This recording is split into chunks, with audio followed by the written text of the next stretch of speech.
Observación para la investigación científica.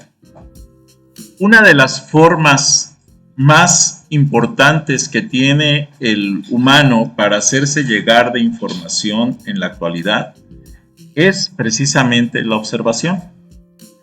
Eso hace llegar la información al cerebro de una manera rápida, ¿sí?, y muy completa. Por eso es que vamos a trabajar en este video el análisis de lo que es la observación para la investigación científica. Comencemos. Si no te has suscrito, suscríbete a mi canal. Regálame like, regálame comentarios, solicita nuevos temas para los videos. Bienvenido. Si te es posible, dona. Cualquier donativo es bueno. Recuerda, no hay donativos pequeños. Apoya mi canal. Observación para la investigación científica. La observación consiste en saber seleccionar aquello que queremos analizar. Saber observar es saber seleccionar. En primer lugar, se debe plantear previamente qué es lo que interesa observar, ya que observar nos lleva a poner la mirada fija en un área específica y a través de esa mirada seleccionar aquello que nos interesa, que se convierta en información para que sea procesada por nuestro cerebro.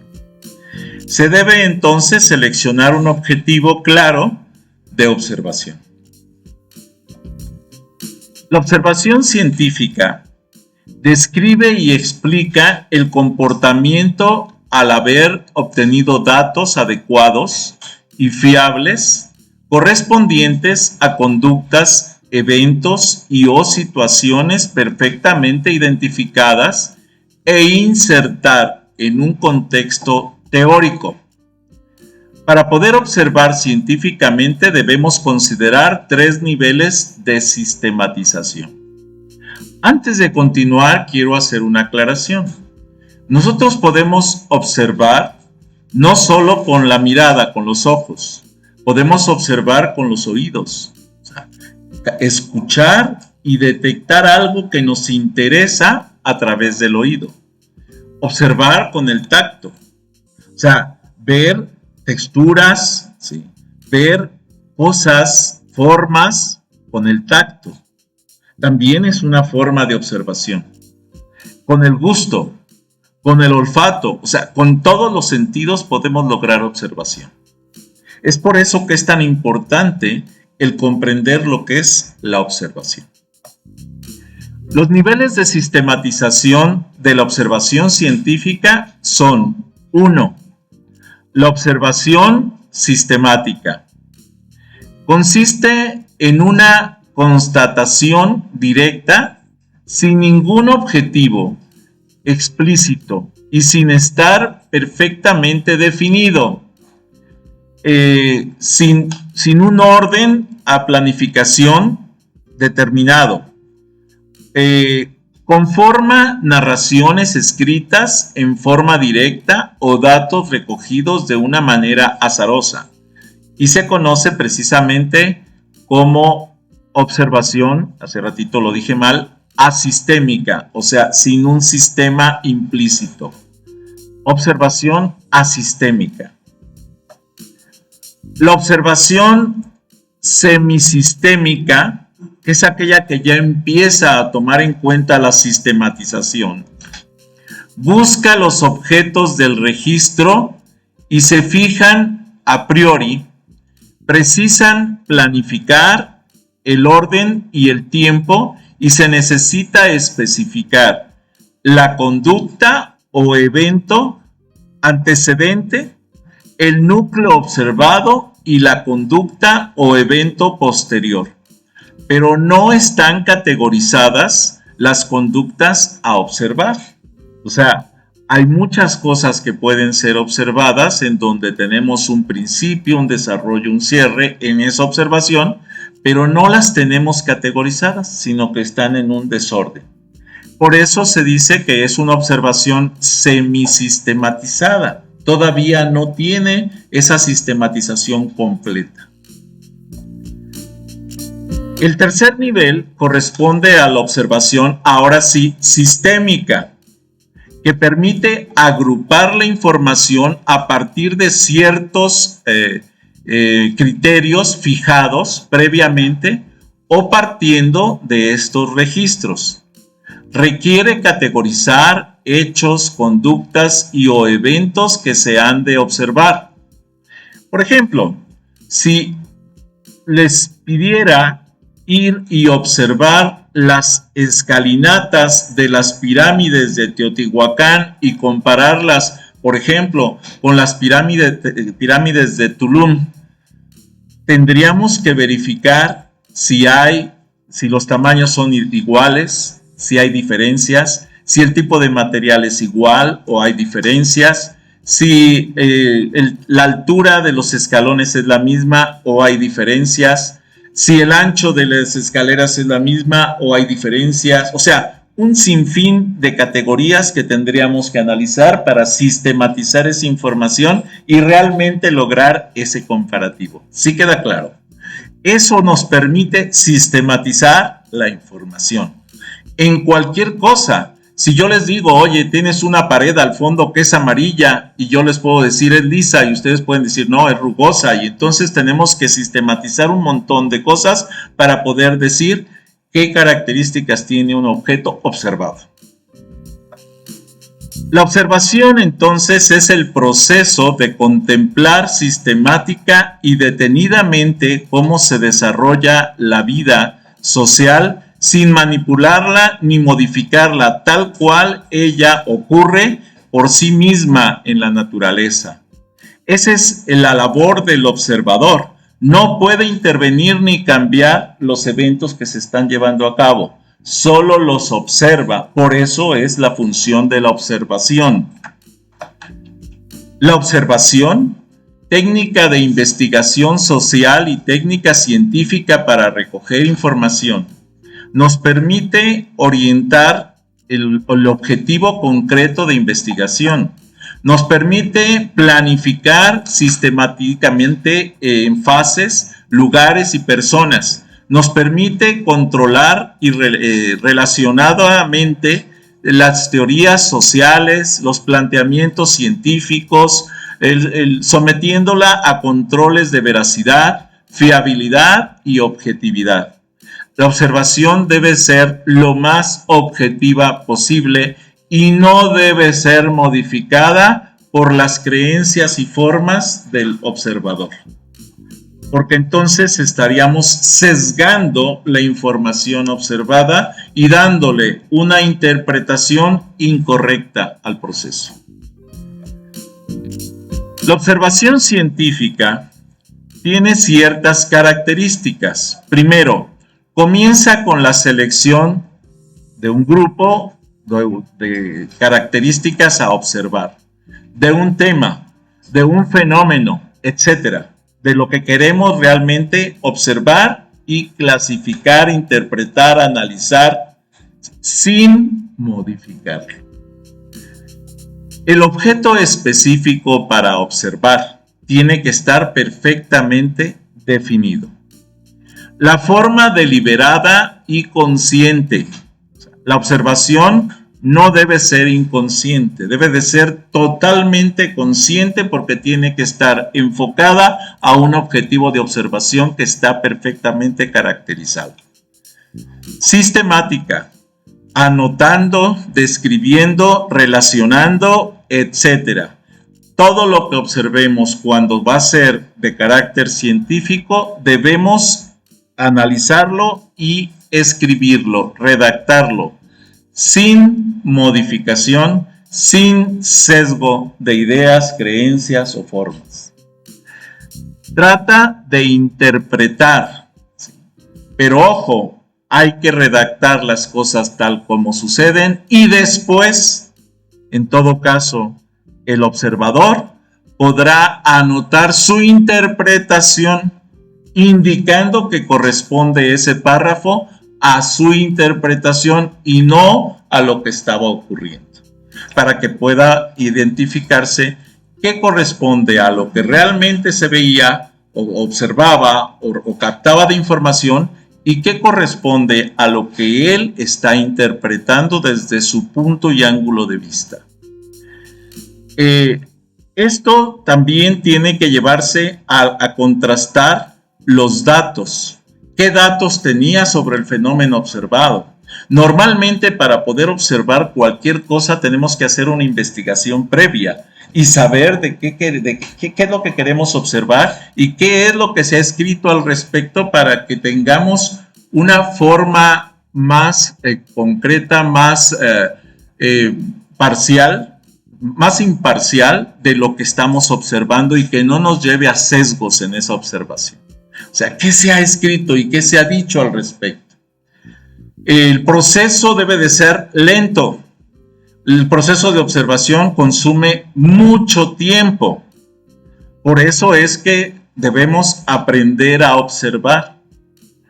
Cuando les hablaba yo en ocasiones anteriores de que me redactaran desde su punto de vista cómo es su entorno de vida, qué tienen a su alrededor, es parte de lo que tenemos que observar.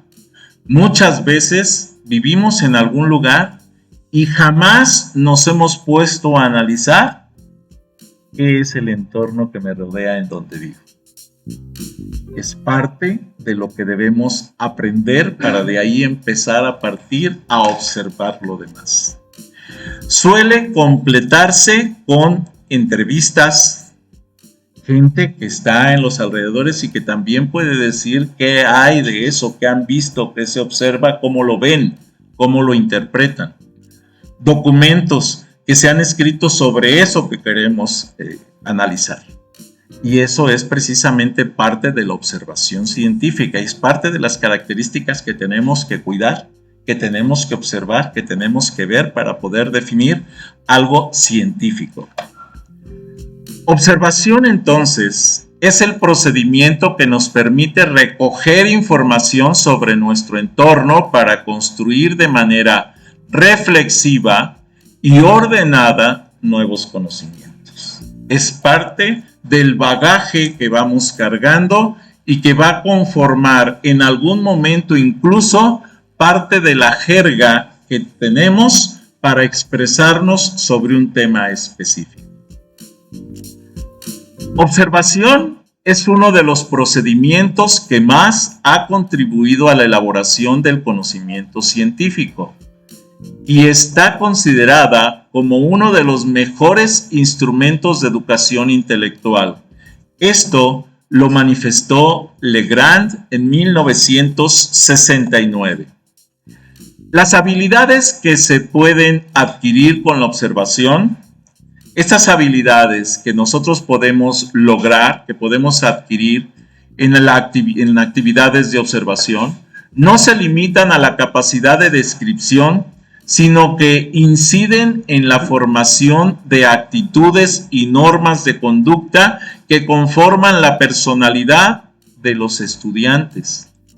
Ojo, si yo quiero transmitir una historia a un público, si quiero transmitir algo a un público, tengo que hacerlos sentir que eso que estoy queriendo transmitirles es parte de ellos mismos, para que lo sientan propio, para que lo interioricen y para lograr precisamente ese proceso de comunicación. Sean historias, sean conocimientos, sea cualquier evento. La observación científica es una actividad compleja que permite ejercitar diversas habilidades y actitudes. No siempre puedo lograr la observación con mis propios sentidos. En ocasiones tengo que utilizar herramientas. Por ejemplo, lupas, microscopios, estereoscopios, telescopios, dependiendo de lo que quiero observar. Si no te has suscrito, suscríbete a mi canal.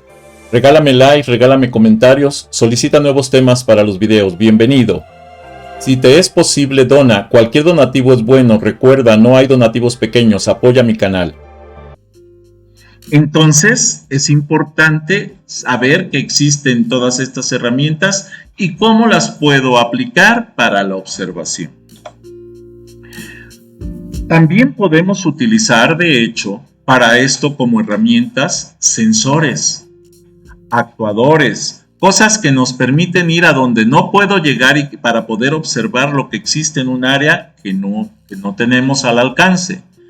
Un ejemplo, los robots que se encuentran en la superficie de Marte nos permiten observar lo que hay en la superficie de Marte, y no solo de Marte, se han mandado robots a la mayoría de los planetas del sistema solar, incluso al propio Sol, para observar su superficie y su comportamiento.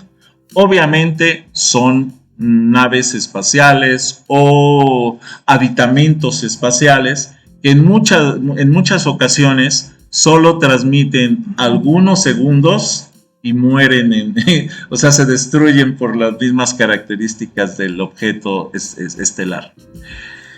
Las habilidades y actitudes de la observación responde siempre a una curiosidad. O sea, cuando yo voy a observar es porque me da curiosidad algo, me llama la atención algo, es algo que yo puedo buscar. Por ejemplo, hay gente a la que le llama la atención el color del pelo de las personas y entonces se pone a observar, analiza y vamos, genera un montón de hipótesis al respecto de lo que ve en las personas.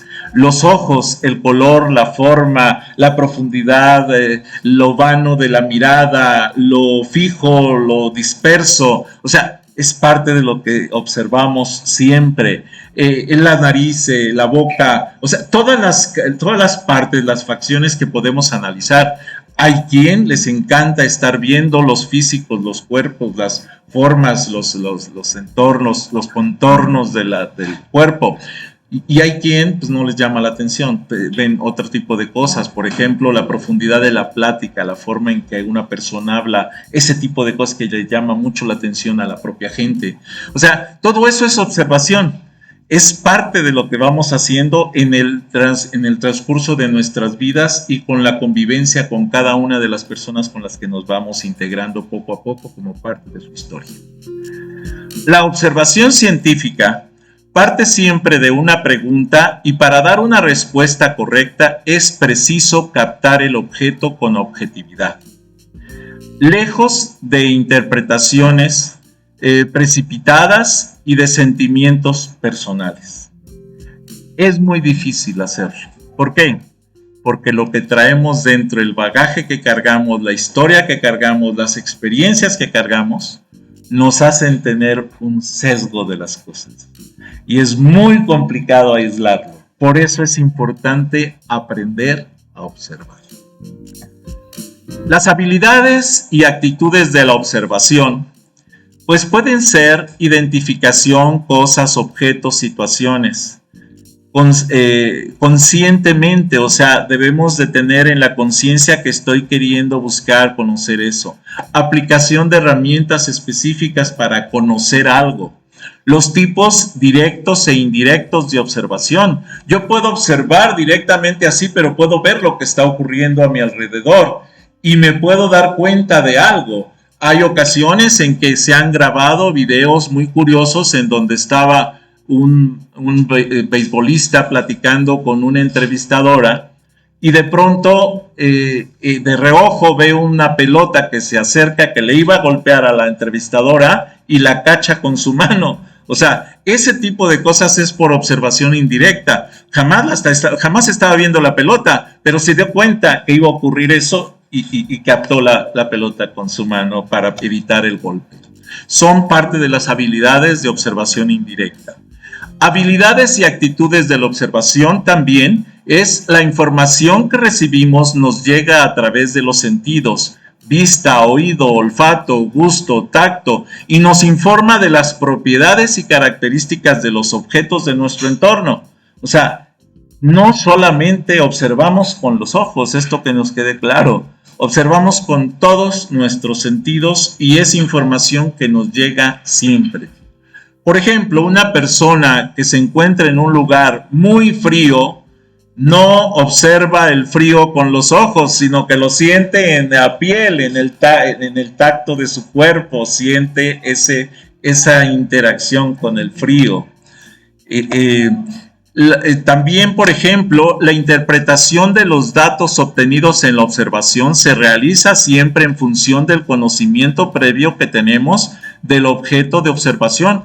Por eso es importante cuando vamos a observar que hagamos primero una investigación previa de eso que queremos observar, para que tengamos cierto bagaje de conocimientos y podamos tener un conocimiento más acercado a la realidad sobre aquello que estamos queriendo observar. Los objetivos que se pueden lograr con la enseñanza-aprendizaje del procedimiento de observación en la escuela, por ejemplo, son el despertar el interés del alumno por los objetos y fenómenos del entorno natural y social. O sea, el ser humano, el estudiante en la escuela no solamente es un estudiante, no solamente es un ser que viene a recibir conocimientos, es un ser activo, es un ser que se relaciona socialmente con todos sus compañeros, con todos los docentes, con todas las personas que le dan mantenimiento a la escuela, con todos los intendentes, con los vigilantes, pero además también tiene un entorno natural a su alrededor en donde hay fauna silvestre, pájaros, árboles, flora también, fauna y flora.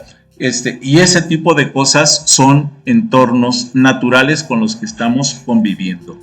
Además de esa selva en la que vivimos muchas veces, que se conoce como la selva de asfalto, y que corresponde a todos esos árboles edificados para que la gente viva en ellos, que se llaman edificios, a todos esos caminos que son ríos de carros que transitan y que caminamos todo el tiempo y que tenemos que atravesar a través de esas corrientes de vehículos para poder ir de un lugar a otro, ¿sí? Los aviones que pasan, que también conviven de una manera natural en lo que es la bóveda celeste, cuando vemos en la noche las estrellas, el movimiento de los planetas, el sol en el día que también se mueve, la luna en la noche, todo eso es parte del entorno natural que estamos viviendo.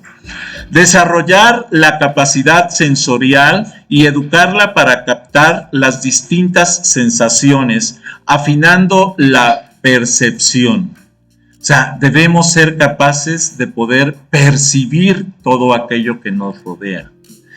Favorecer la objetividad, fomentar actitudes propias del espíritu científico que nos lleva a esa curiosidad, a esa atención, a ese orden, a esa paciencia, a ese rigor en las apreciaciones, etc. A lograr realmente captar información valiosa. Practicar las habilidades de comunicación. Ahora, ya lo observé, ya lo recibí como información. Ahora la pregunta, ¿cómo lo transmito a los demás? Y tenemos que aprender a escribirlo para poderlo transmitir al resto de la vida, al resto de nuestra sociedad, al resto de nuestro núcleo social en el que nos desenvolvemos casi toda la vida. Y es más, aún que tengamos, que estemos en otro lugar, en otro continente, en otro país, la forma de comunicarnos para que les sea valiosa también a aquella gente. Las actividades escolares de observación no requieren de medios materiales extraordinarios, o sea, no requieren de herramientas como microscopios, algunos sí, pero en laboratorio, pero normalmente son observaciones directas. Entonces, por eso decimos que no requieren medios materiales extraordinarios, pero sí exigen una condición o condiciones de trabajo que permitan sistematizar el proceso de observación y que los niños, los adolescentes, los adultos adquieran los hábitos correctos para lograr utilizar la observación para captar datos que les permitan generar información para el desarrollo de sus vidas. Las etapas del proceso de observación. 1. Despertar el interés hacia el objeto o fenómeno observado. 2. La exploración sensorial del objeto observado. 3. Identificar los elementos que los componentes de los componentes y sus relaciones. 4. Comunicar los resultados de la observación. Uno de los puntos más complicados que hay es, ya me hice llegar la información observada, ahora, ¿cómo la comunico? ¿Cómo la digo? Etapas del proceso de observación, entonces. El primero, despertar el interés hacia el objeto o fenómeno observado.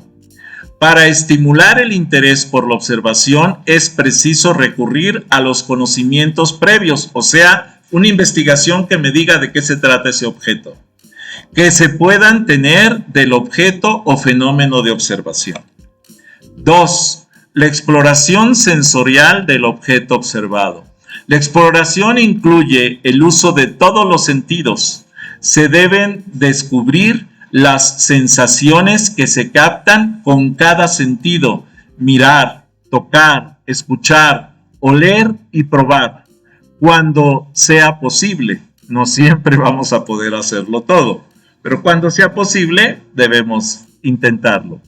Pausadamente el objeto, o sea, todo esto lo debemos hacer de una manera pausada, con calma, el objeto de un extremo a otro. Identificar el material, la forma, el tamaño, el sonido, el olor, el sabor, la posición, la temperatura, etc. Es parte de lo que tenemos que lograr para poder hacernos llegar de una información objetiva y científica. La exploración sensorial del objeto observado. La exploración sensorial de ese objeto observado nos lleva a que se imagine la necesidad de definir las características de un escenario. Primero, debe estar inmerso en la jerga de los escenarios, o sea, tener los bagajes y conocimientos necesarios de qué es un escenario y qué tipos de escenario hay y cuál quiero desarrollar. Los colores, la iluminación, los materiales, las texturas, la rigidez, la flexibilidad, el peso, la tolerancia a líquidos, por ejemplo, los solventes, el agua, el aceite, etc. Los tamaños, las perspectivas, los puntos de fuga en los cuales puedo generar ciertas formas de visión para cámaras, para la observación del público, etc. Si no se cuenta con la experiencia necesaria y los conocimientos previos necesarios para va a ser una labor muy complicada observar y luego describir un escenario o un personaje o una estructura o un conjunto arquitectónico o una decoración de un interior o un proceso que se desea automatizar para lograr precisamente un cierto efecto sobre el público que va a verlo, que puede ser en vivo o grabado en video, pero debe de tener esas estructuras. Identificar los elementos de los componentes y sus relaciones. Por ejemplo, la observación de un objeto o de un fenómeno requiere que la manipulación de todas las perspectivas posibles para identificar su estructura, los elementos que lo componen, etc.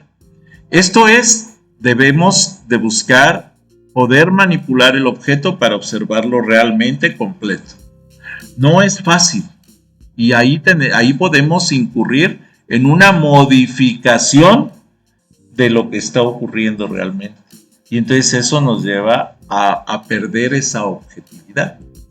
Se debe diferenciar cada elemento, reconocer cuáles son esenciales y cuáles no lo son. O sea, generar una abstracción de lo que realmente nos interesa mostrar, observar, analizar, comunicar. Requiere definir las relaciones entre las estructuras y las funciones, buscando definir entre causa y efecto a través del proceso de abstracción para la representación de la realidad. Si yo digo, por ejemplo, el pilar que está localizado en el extremo izquierdo del salón ¿sí? Es un pilar que tiene una desviación de 1 grado. Bueno, es porque a lo mejor ya tengo algunas medidas que me permiten hacerlo, porque si yo lo veo directamente, no puedo notar esa desviación. Pero si tengo algún aparato que me permita medirlo, entonces podría tal vez confirmar o rechazar esto que estoy mencionando. Sin embargo, para poder hacer eso es porque olvidé todo lo demás que había en el salón y solo me enfoqué a un solo pilar, olvidándome de que había butacas, alumnos, paredes, ventanas, cortinas. Solo me abstraje sobre el pilar. Punto. Por eso pude hacer ese tipo de observaciones. Comunicar los resultados de las observaciones. Solo se puede conocer la calidad de las observaciones por medio de la comunicación del fenómeno u objeto observado.